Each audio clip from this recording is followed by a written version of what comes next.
Assalamualaikum warahmatullahi wabarakatuh. InsyaAllah pada hari ini kita akan belajar subjek Akidah untuk tahun 3. Baiklah, untuk subjek Akidah, Ustazah nak Ustazah nak sambung dengan tajuk yang kedua, iaitu beriman kepada hari kiamat. Untuk tahun 3, Ustazah dah ajar, setakat ni Ustazah ajar awak 2 tajuk baru, iaitu tajuk pertama tentang beriman kepada kitab, yang kedua beriman kepada hari kiamat. Okey, jadi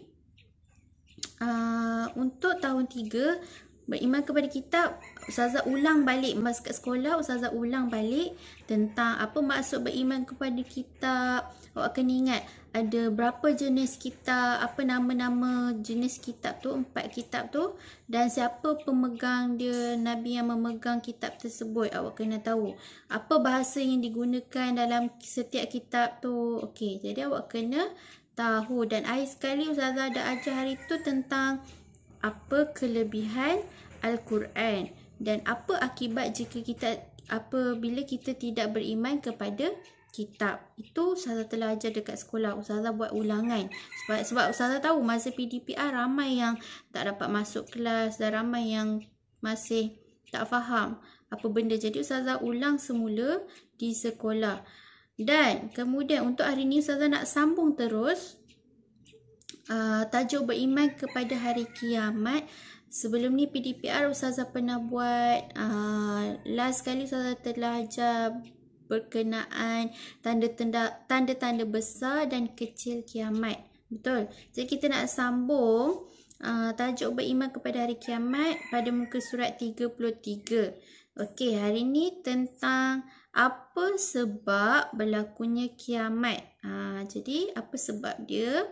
Yang pertama, alam ini tidak kekal dan akan musnah. Itu yang pertama. Sebab berlaku hari kiamat, sebab alam ni tak kekal pun. Allah memang ciptakan alam ini bersifat dia tak kekal. Jadi dia akan musnah juga suatu hari nanti. Sebab tu akan berlakunya hari kiamat. Yang kedua, kiamat menunjukkan tanda keadilan Allah. Kiamat ni menunjukkan tanda keadilan Allah. Yang ketiga, pembalasan di dunia terbatas. Ada yang masih belum menerima balasan. Jadi waktu hari kiamat lah nanti Allah nak balas balik semua kebaikan dan kejahatan manusia di muka bumi. Faham? Yang keempat, menunjukkan kebesaran dan kekuasaan Allah. Allah nak menunjukkan bahawa Allah itu maha besar. Allahu Akbar. Dialah yang memerintah dunia. Dialah yang menguasai alam ini. Jadi dengan adanya hari kiamat, itulah bukti kebesaran Allah Subhanahu wa Ta'ala. Dan yang akhir sekali, hidup di dunia ini hanya sementara. Kita tahu kan, kita hidup kat dunia hanya sementara. Tak ada siapa yang hidup selama-lamanya dekat dunia lah. Hanya kehidupan di akhirat sahaja yang kekal abadi. Nanti kita dekat akhirat nanti, itulah kehidupan kita yang sebenar. Kita akan kekal dekat akhirat selama-lamanya. Dekat dunia ni kita hidup sementara sahaja, kan? Okey, jadi kita lihat pada muka surat 34, apa nama-nama hari kiamat.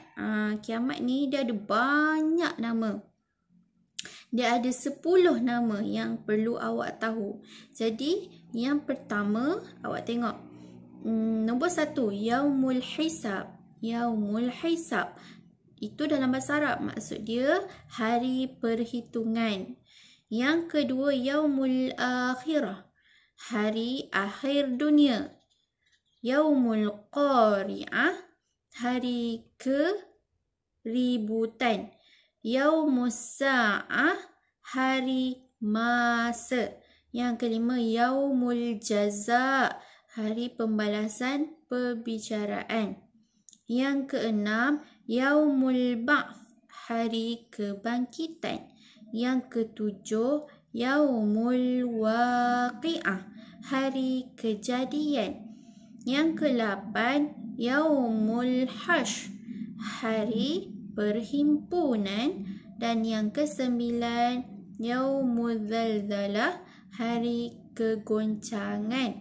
Dan akhir sekali, Yaumul Ghashiyah, hari huru-hara. Okey, jadi nama kiamat ni yang tadi 10 nama yang saya sebut tu, itu ialah nama lain bagi hari kiamat.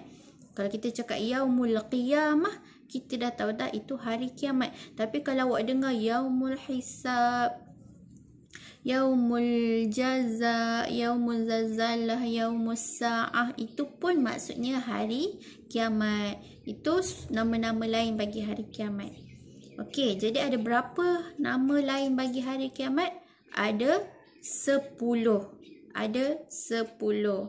Tolong ingat, kalau keluar dalam soalan peperiksaan, ada berapa nama lain bagi hari kiamat, awak kena tahu ada 10. Jangan jawab 25, jangan jawab ada selain daripada 10 lah. Itu semua salah. Okey. Kemudian kita tengok pula apa peringkat hari kiamat. Hari kiamat ni dia ada peringkat pertama dan peringkat yang kedua. Jadi peringkat yang pertama, apabila sangkakala ditiup, hancurlah segala makhluk alam ini, alam dan semua kehidupan dunia. Peringkat pertama, waktu hari kiamat, semua ciptaan Allah di alam ini, manusia akan hancur. Itu peringkat yang pertama. Yang kedua, sangkakala yang kedua. Tadi tu sangkakala yang pertama, angin, tiupan angin sangkakala. Tiupan peringkat yang kedua, sangkakala yang kedua itu kedua ditiup, semua makhluk yang telah mati akan dibangkitkan untuk diadili oleh Allah Subhanahu wa taala dan dihimpunkan di padang mahsyar. Okey, yang pertama sekali, semua manusia, semua benda yang ada ke alam tu, waktu pertama sekali angin sangkakala tiup untuk menghancurkan yang ada kat muka bumi. Manusia yang hidup, alam, rumah semua tu semua hancurlah. Dah muka bumi akan jadi lapang, dihancurkan oleh Allah Subhanahu Wa Taala dengan tiupan sangkakala yang pertama. Dan apabila berlaku sangkakala yang kedua pula, angin sangkakala yang kedua ditiupkan, orang-orang yang dah mati, yang dah ada dalam kubur tu akan dibangkitkan. Dan kita semua ni, yang mana yang dah hancur tadi, yang kita yang masih hidup tadi dah dimatikan, hancur apa semua, kita akan dibangkitkan semula dan dihimpunkan di padang mahsyar. Jadi ada dua peringkat. Peringkat pertama dan peringkat kedua berlakunya hari kiamat. Jadi faham tak? Itulah proses berlakunya hari kiamat nanti yang awak perlu tahu. Jadi itu je lah untuk pembelajaran kita hari ini. Ustazah nak tekankan kepada awak tentang apa sebab berlakunya kiamat. Ustazah sebutkan tadi. Apa pula nama hari kiamat? Nama-nama hari kiamat ada 10. Dan akhir sekali ada berapa peringkat hari kiamat? Ada 2. Peringkat pertama dan peringkat kedua. Okey, jadi itu je lah untuk penerangan dan pembelajaran kita pada hari ini. Untuk tugasan, Ustazah nak awak tolong salin semula nota. Ustazah nak awak tulis dekat dalam buku tulis awak, apa sebab berlakunya hari kiamat. Ada 6 tadi kan? Apa sebab berlakunya hari kiamat. Dan Ustazah nak awak tulis balik nama-nama lain bagi hari kiamat. Ada 10. Kalau boleh, nama-nama tu Ustazah nak awak buat dalam bentuk peta minda. Buat cantik-cantik. Nak buat bentuk pokok, nak buat awan, nak buat ikan, tulang ikan ke, suka hati awak. Tapi mesti ada 10 nama lain bagi hari kiamat. Faham? Jadi tugasan awak itu sahaja. Dan Ustazah nak nasihatkan supaya awak buat ulang kaji semula 2 tajuk yang pertama ni, iaitu beriman kepada kitab dan beriman kepada hari kiamat. Apa maksud kiamat? Tolong ingat balik, baca balik. Ustazah dah ajar dan tolong siapkan latihan-latihan yang diberikan. Sebab Untuk peperiksaan pertengahan, Ustazah nak awak bersedia dengan 2 tajuk ni, beriman kepada kitab dan beriman kepada hari kiamat.